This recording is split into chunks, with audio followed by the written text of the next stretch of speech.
Je rends grâce à Dieu qui nous donne encore aujourd'hui l'occasion de partager la parole de Dieu et un culte tellement chargé de bonnes choses. C'est comme un cocktail de bonnes choses en une seule matinée. On a les pasteurs, Joseph Mangisel.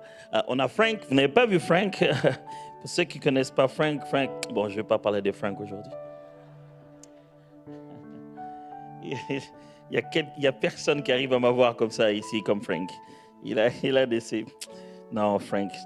Non, Frank. Pas aujourd'hui. Et je suis juste très honoré de partager avec vous la parole de Dieu dans cette nouvelle série qui s'appelle Hors série. Le pasteur a pris soin de nous dire que nous passons dans quelque chose où nous sommes dans... Ça ne s'appelle pas hors série, vous en faites pas. On est juste hors série. Et ce que j'aimerais partager avec vous aujourd'hui, j'ai intitulé cela « Être conduit par Dieu ». La première difficulté de pouvoir prêcher un message comme ça, c'est de pouvoir le pratiquer déjà. Il faudrait être conduit par Dieu pour se mettre à prêcher, être conduit par Dieu. Et vous pouvez imaginer déjà la pression que ça fait sur moi de pouvoir prêcher, d'être conduit par Dieu et que être conduit par Dieu ne soit pas les messages que Dieu a conduits aujourd'hui. Être conduit par Dieu.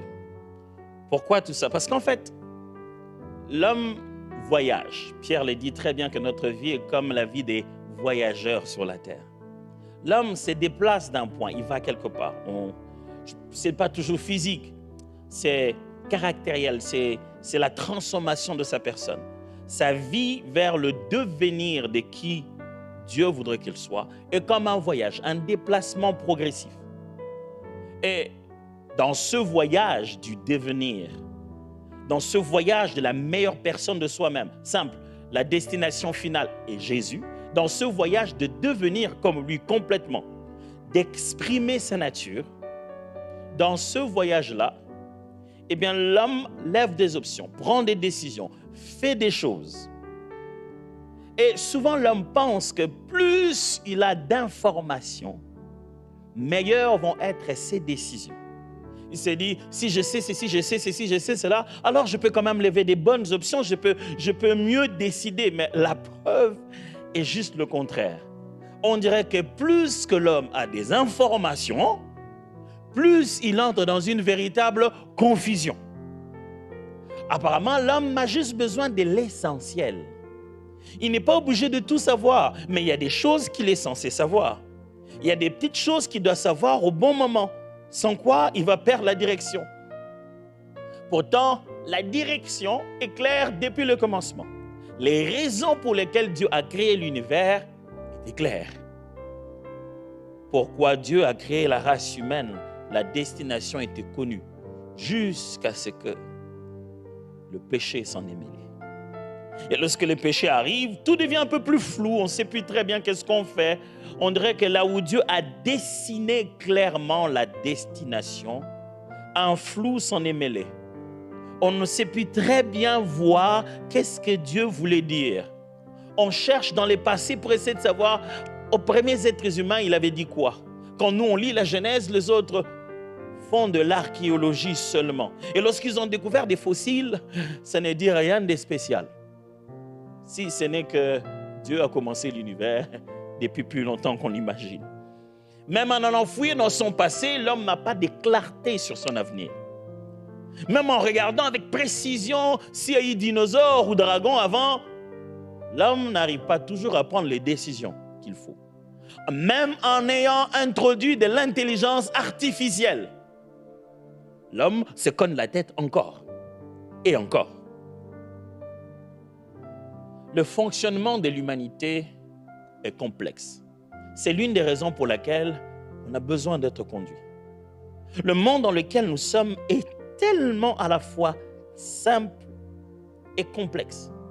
Est-ce que vous êtes conscient avec moi combien de points de jonction il faut pour faire fonctionner une seule destinée? Un seul individu? Un seul individu, combien d'éléments entrent en compte pour faire fonctionner la vie d'une seule personne? Pour savoir qui il va épouser, qui vont être ses amis à l'école, parce qu'il le reviendra demain pour être encore ses collègues au travail. pour savoir à quel moment il faut arriver pour que ce soit juste au moment où il est arrivé que la belle femme qui sortira là deviendra son épouse. S'il fallait mettre un personnel, organiser une entreprise à la gestion d'une seule destinée, il faudrait des milliers de gens pour gérer l'emploi du temps, la coïncidence des éléments, organiser toutes ces choses-là. Mais Dieu connaît ces points de jonction et surtout les points de jonction décisifs, les moments spéciaux où il faut rencontrer une personne, être au bon endroit, faire la bonne chose, dire ce qu'il faut. Tout n'a pas la même importance, mais il y a des moments qu'il ne faut pas manquer, des instants qu'il ne faut pas louper. C'est surtout pour ces moments-là qu'on a besoin d'être conduit, qu'on ne peut pas faire seul notre vie. Il faut quelqu'un pour nous dire quand est-ce le bon moment. Quelqu'un qui nous explique ce qui se passe réellement. Vous savez, des fois, on a besoin d'explications.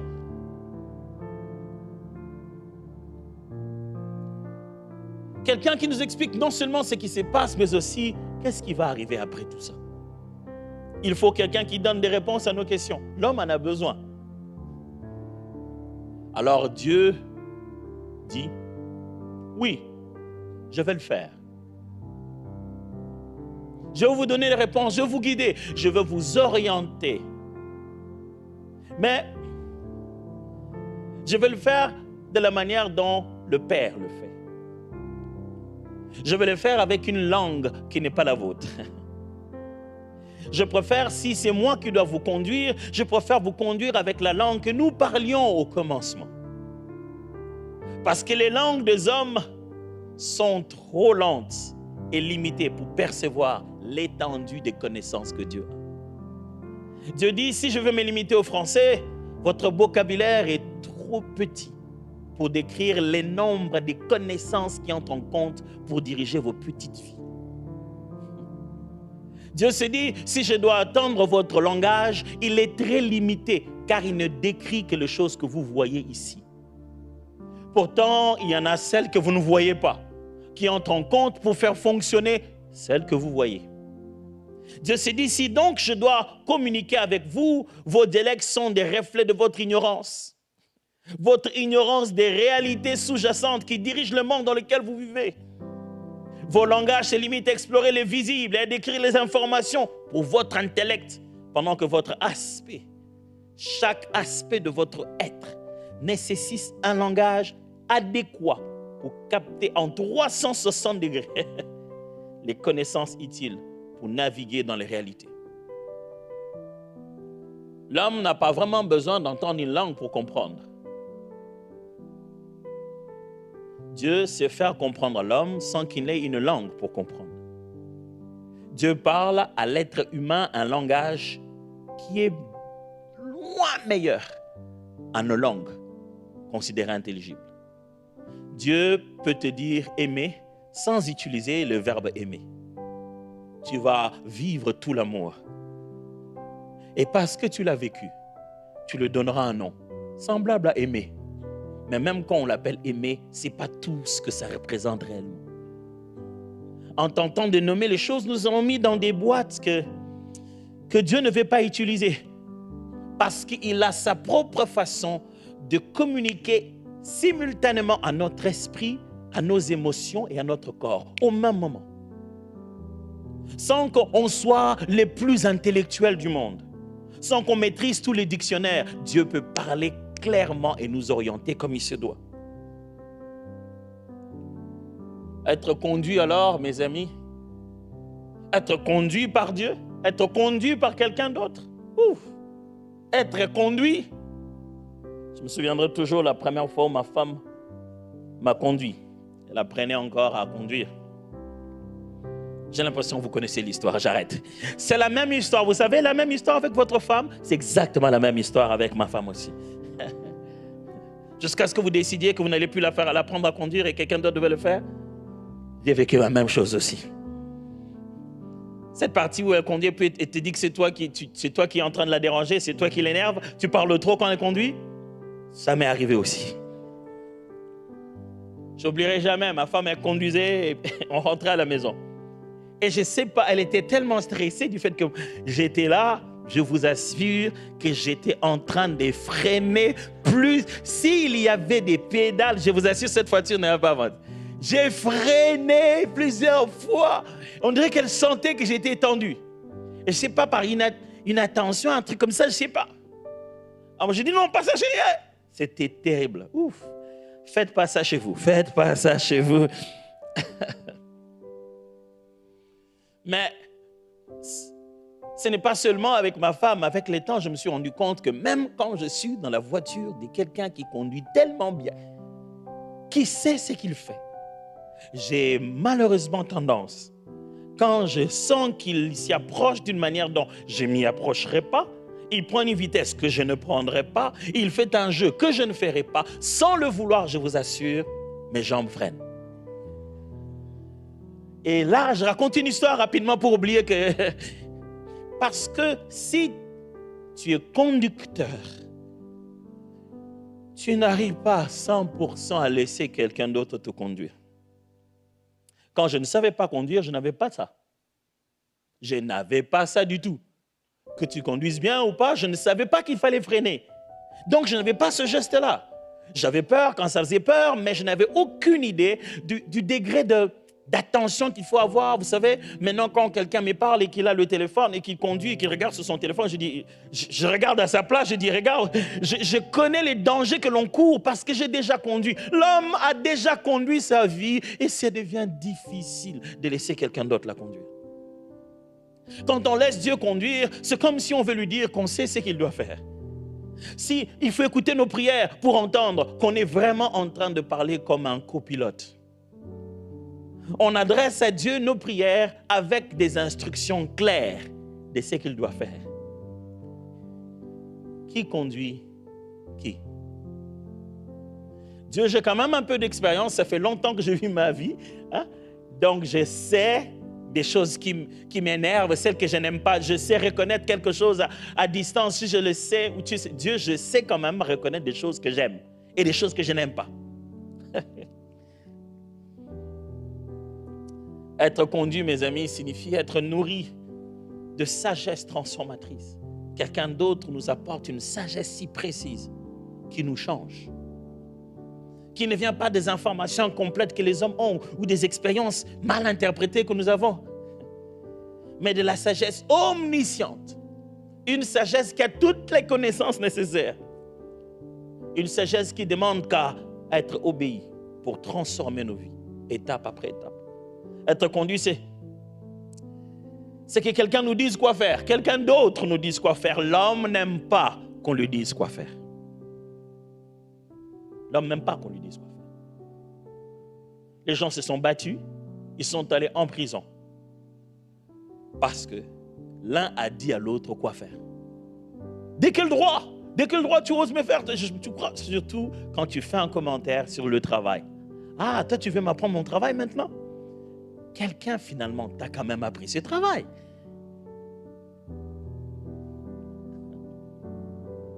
Être conduit, c'est difficile.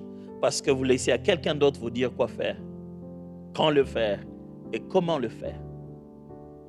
Et vous le dites comment? Sans passer par vos oreilles. C'est là que ça devient compliqué pour nous. Sans nécessairement entendre avec nos voix. Par un silence qui dit tout. Il veut nous conduire, il s'était. C'est Dieu qui veut nous conduire et de tout le temps il veut nous conduire, il reste silencieux. Par une vision qui capture l'essentiel. J'ai vu, mais je n'ai pas tout vu. Par un songe qui révèle les mystères. J'ai rêvé, je sens que c'est quelque chose. Mais il y avait des animaux, il y avait des arbres. C'était compliqué. Mais aussi par une conviction qui pèse dans le cœur plus qu'une pierre qui est lourde à l'intérieur. Tu sais que tu sais que tu sais et tu ne sais pas comment expliquer que tu sais. Là, quelque part, il te conduit. Être conduit, c'est savoir. Savoir, mais sans être informé. C'est comprendre, mais sans attendre à savoir. Être conduit, c'est partir avec un ordre de départ, sans connaître la destination finale. C'est décoller avec courage, sans connaître où se trouve la piste d'atterrissage. Mais se rassurer que le pilote qui conduit a certainement pris soin de toutes les informations. L'homme, en réalité, il aime être conduit. Il est même fait pour être conduit. Seulement, depuis ce qu'on appelle la rébellion à cause du péché, il commence à se comporter comme s'il ne veut plus être conduit. Tous les jours, nous voulons être conduits. Vous entrez dans un magasin, ce n'est pas pour rien qu'on multiplie les gens dans les rayons, parce qu'on sait que les clients ne savent pas ce qu'ils veulent. Quand tu entres, est-ce que je peux vous aider? Ah oui, je cherche quelque chose à porter pour ma soirée. Ah, tu sais, ça c'est un peu quelle tendance? Quelqu'un est en train de collaborer avec toi pour choisir la jupe que tu ne veux pas. Et tu sortiras de là en ayant acheté quelque chose que tu n'avais pas en tête d'aller acheter. Dès que tu vois quelqu'un habillé en blanc, de l'autre côté d'une chaise, dans un endroit appelé hôpital, tu lui parles de tout. S'il te dit, on va te piquer, tu te fais piquer. Et tu ne sais même pas qui c'est. N'importe qui peut entrer par derrière, s'habiller en blouson, tu vas le croire parce qu'il est dans un bâtiment appelé hôpital. L'homme aime être conduit. Je vous assure que l'homme aime être conduit. Regardez les nombres de followers qu'il y a. Et regardez que font réellement ces gens-là sur Internet. Rien. Ils font rien. Mais ils ont des millions de suiveurs. Parce que les hommes cherchent toujours le chemin. L'homme veut être conduit. Il fait tout pour ne pas donner l'impression, mais il veut être conduit.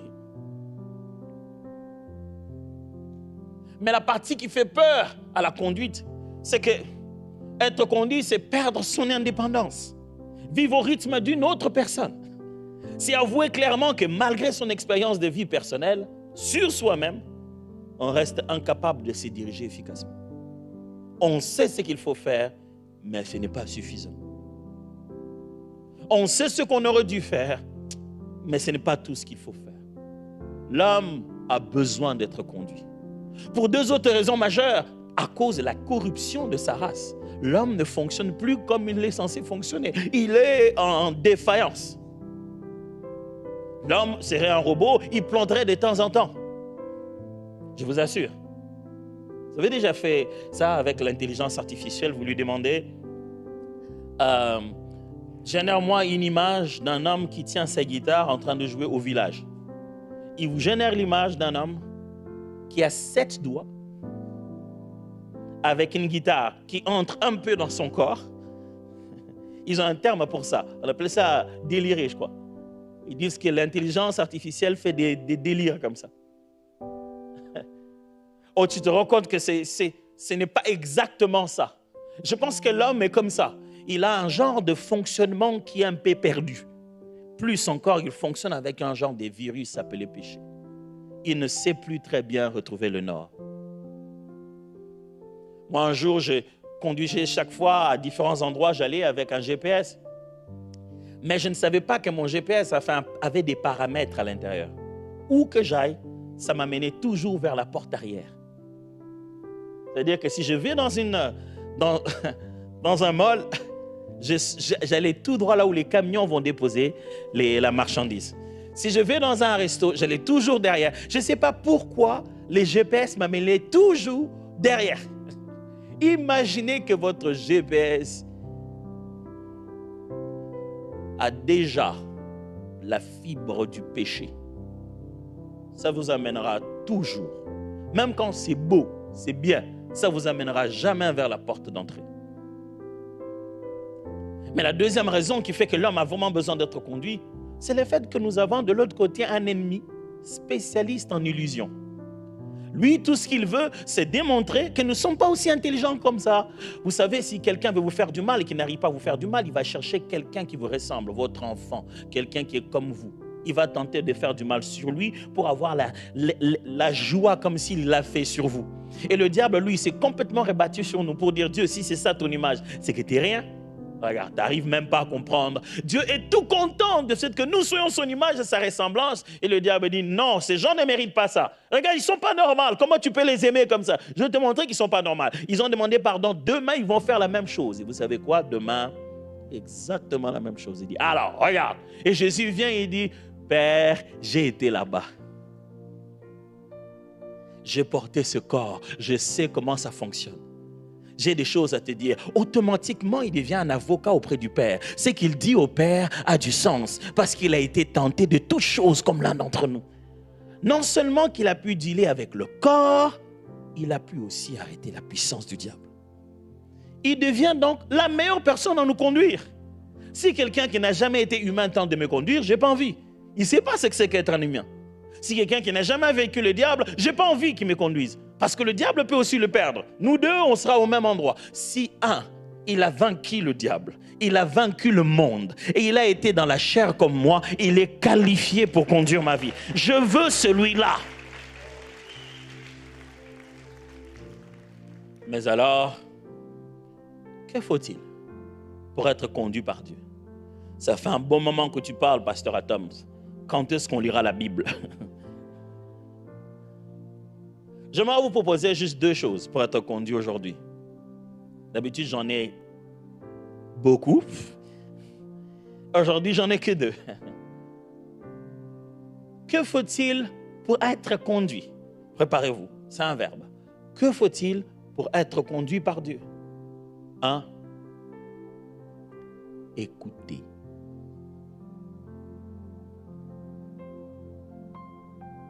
J'ai dit quoi?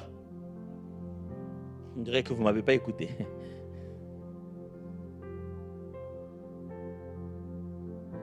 Écoutez. Il y a un jeu de mots, si on tente de le faire en français, c'est qu'il y a une différence entre entendre et écouter. Entendre, c'est automatique. Mais écouter demande de l'effort cognitif. Entendre, c'est juste la perception de tes oreilles, pendant que écouter, c'est la sélection de l'information. Tu te focalises sur ce qu'on te dit. Et écouter, c'est choisir de prêter attention, de donner du sens, de répondre. Dans la Bible, ça prend un tout autre sens, ça devient encore meilleur. Écouter dans la Bible ne signifie pas seulement entendre avec l'oreille, mais ça veut aussi dire obéir. Ça veut en même temps dire retenir, mémoriser dans son cœur, pas seulement dans sa tête. Ça veut dire s'approprier de ce qu'on entend et répondre à ce qu'on entend. Ça dépasse l'idée de seulement percevoir. Ça veut dire recevoir et vivre ce qu'on entend. Le problème avec nous les hommes, on n'écoute pas. Si vous avez un homme à côté de lui, à côté de vous, dites-lui, pourquoi tu n'écoutes? Non. Il y a des gens qui se sont fait regarder par leurs voisins. C'était trop menaçant pour qu'il ose dire ça. Mais il a compris dans tous les cas. Je vais encore parler de ma femme parce que, dans ma bouche, il fait que parler de ça. Je ne sais pas, moi aussi, je ne sais pas. Mais je vois souvent ma femme, comment elle fait avec mon fils, le dernier. Quand il vient, elle va tonner sur elle, sur lui plutôt. Elle va dire, mais Roland, pourquoi tu n'écoutes pas? Qu'est-ce que je t'avais dit? Tu vois les enfants quand ils font des bêtises. Mais qu'est-ce que je t'avais dit, Roland? Je t'avais dit quand tu reviens, tu ramènes d'abord tes choses dans ta chambre. Pourquoi tu n'écoutes pas? Et il est là. Maman, c'est parce que plus elle dit, pourquoi tu n'écoutes pas? Plus ça monte, plus lui recule. Il connaît la scène, il dit, je vois où on va.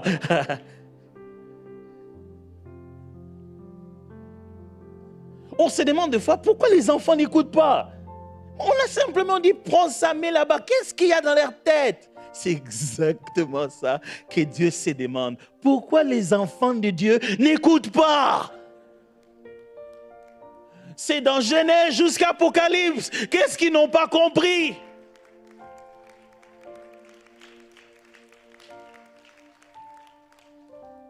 C'est encore drôle quand sa maman lui dit, qu'est-ce que j'ai dit? Il répète tout ce que sa maman lui a dit, qu'il n'a pas respecté. Deutéronome chapitre 6, versets 1 à 5, détient l'un des textes les plus forts de l'affirmation de la foi du judaïsme. N'oubliez pas que la foi chrétienne vient du judaïsme. Deutéronome chapitre 6, versets 1 à 5. Voici les commandements, les lois et les ordonnances que l'Éternel, votre Dieu, a commandé de vous enseigner, afin que vous les mettiez en pratique dans le pays dont vous allez prendre possession. C'est Moïse qui est en train de rappeler à Israël, en route vers la terre promise, les commandements que Dieu a donnés, qu'ils doivent appliquer dans la terre que Dieu leur a promis. Verset 2. Afin que tu craignes l'Éternel ton Dieu, en observant tous les jours de ta vie, toi, ton fils et les fils de ton fils, toutes ces lois et tous ces commandements que je te prescris, et afin que tes jours soient prolongés. 3. Tu les écouteras donc, Israël, et tu auras soin de les mettre en pratique, afin que tu sois heureux et que tu multiplies, et que vous multipliez beaucoup, comme te l'a dit l'Éternel, le Dieu de tes pères, en te promettant un pays où coule le lait et le miel.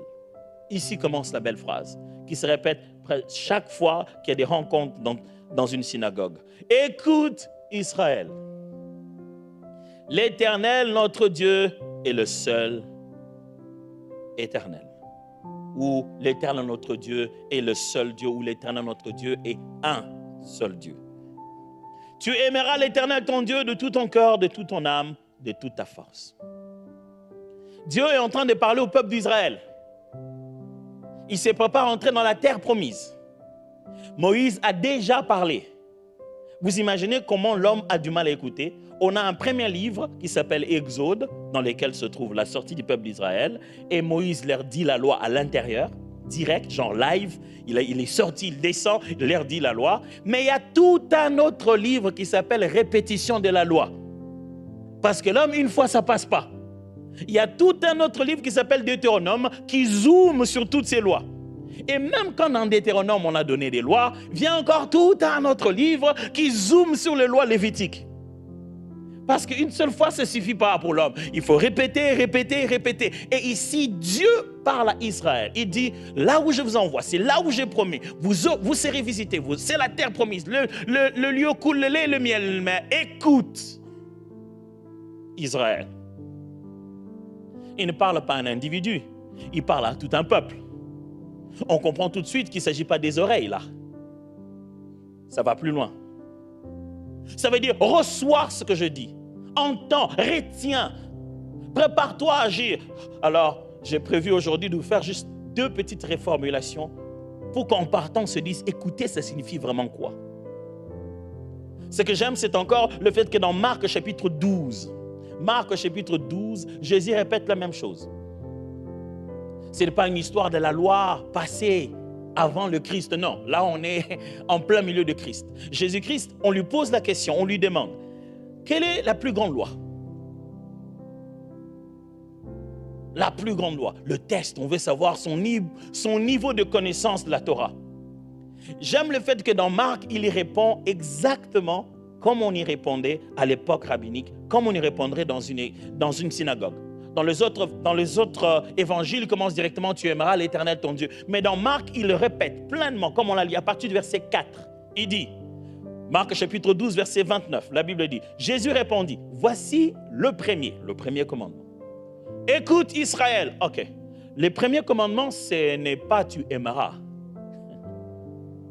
Avant même tu aimeras, il y a un prélude. À l'intérieur du premier commandement, il y a la force du commandement. Il y a le sens du commandement. Avant de dire aimer, avant de dire obéir, avant de dire ne pas tuer, tout cela, il faut commencer par écouter. Jésus introduit ça très bien. Il dit, écoute Israël, le Seigneur notre Dieu est l'unique Seigneur. Commencez d'abord par là. Écoutez, intériorisez, mettez dans votre cœur. Et alors il dit, et tu aimeras le Seigneur ton Dieu de tout ton cœur, de toute ton âme, de toute ta pensée et de toute ta force. Voici les seconds. Tu aimeras ton prochain comme toi-même et il n'y a pas d'autre commandement plus grand que cela. J'aurais voulu qu'il dise, le premier commandement c'est, après avoir dit écoute, c'est tu aimeras. Non, il a dit le premier commandement c'est écoute. Il commence avec écoute à l'intérieur. Il dit tout ça, ce que Dieu vous a recommandé, ce n'est pas entendre seulement. Il vous a recommandé d'intérioriser les phrases que je veux me mettre à dire tout à l'heure.